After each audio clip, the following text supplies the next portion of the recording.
Okay, this is for you, Cheyenne. Hopefully I got your name right.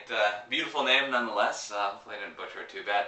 Anyway, your question was, hey, I actually do have a question, and you specifically addressed it. How do you get backstage without backstage passes, or possibly get backstage passes for cheap?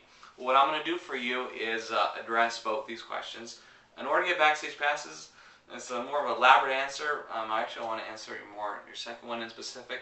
But what I am going to do is send you my backstage pass ebook for free, which details all those specific methods for you for free as a thank you for replying. But I do want to address, how do you get backstage passes for cheap? Well, the short answer is you don't. Nothing. Backstage passes they're like gold. They're like pure gold. They're worth a lot, and you're not going to get them for cheap. Actually, I used to sell backstage passes as a business, and let me tell you, even with having all the connections I had, there was a lot of mistakes that were made, and it actually cost me, almost bankrupted me, to be quite honest with you, because when you buy backstage passes from people, there's a lot of variables, because ultimately,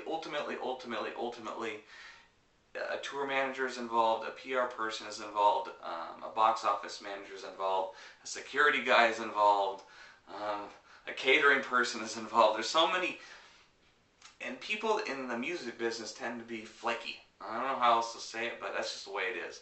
So even when you think something is for sure and they promise you it's for sure, it's not for sure till you actually get it.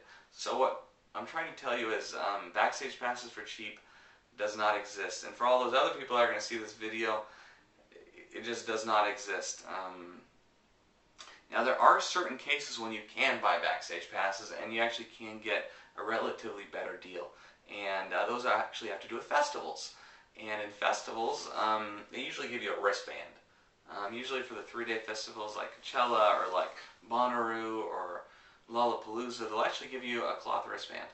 And so let's say a person goes on Friday and Saturday, well, they probably ain't going to stick around on Sunday because they got to get back to work on Monday, or for whatever reason, they're not going to be there for all 3 days.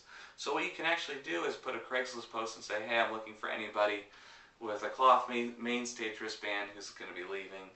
And yeah, usually people are desperate. Some people actually maybe give them for free. I've actually had backstage passes I just even gave away to people because I just don't want them to go to waste. So hopefully that answers your question. You'll get my ebook that'll ask about how to get backstage passes the traditional way. So thank you so much. I appreciate it. Okay.